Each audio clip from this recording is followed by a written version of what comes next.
Timi Frank, a leading member of the All Progressives Congress, APC, who was controversially suspended as Deputy National Publicity Secretary in 2016, has apologized to Goodluck Jonathan for all the tantrums and mistreatment he orchestrated against the former president.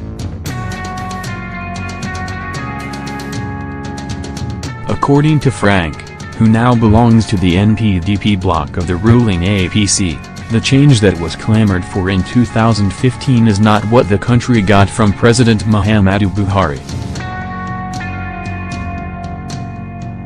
I would first of all like to use this opportunity to formally apologize to the immediate past President of Nigeria, Dr. Goodluck Jonathan, for all the tantrums and mistreatment orchestrated by me against his person while he held sway at the helm of affairs of our great country, he wrote in an open letter. Indeed, I and many others may have misunderstood Jonathan's silence for weakness and thus pushed harder to malign his person and portray him as a weak leader. Having achieved the change agenda, it is now crystal clear that the change we had clamored for is not the change we got. Under your, Buhari's, tenure, the rule of law has been replaced with the rule of force. You have injected fear into the society. People who voted for you to save them from corruption and ineptitude have been barred from speaking up against the myriads of evil and wicked acts being perpetrated by officials in your government. Unfortunately, corruption is in the upward swing under your watch. This is why I had to apologize to Jonathan, since events of the last 3 years have shown the former president was a better leader.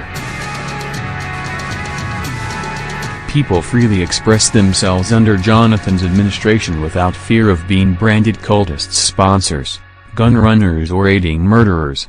But not so under this administration. Under Jonathan, Nigerians enjoyed freedom of speech, association and right to hold dissenting views, including organizing and partaking in protests against unwelcome government policies. All these are no-go areas today. Does it mean Jonathan was a better Democrat? It is a fact that no member of the APC, which was then in the opposition before 2015, was jailed or harassed for expressing dissent.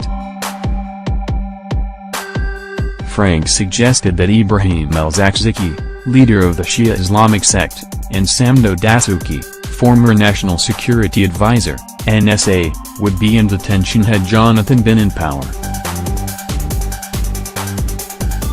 El-Zakzaky and Dasuki will not be in jail today but for the present rule of force under this government. It is a pity that today democracy and freedom have become scarce. Insecurity continues unabated, he said.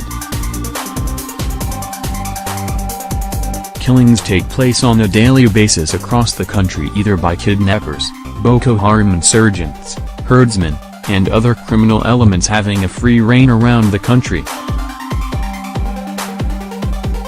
Life has become worthless and uncertain, and people cannot speak out for fear of being labeled anti-government by your regime.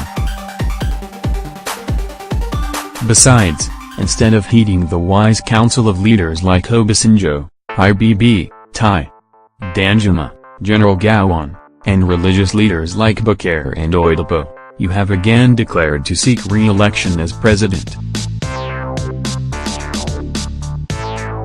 You even boasted in Baki that you will be re-elected, which was akin to saying you will rig yourself back into office.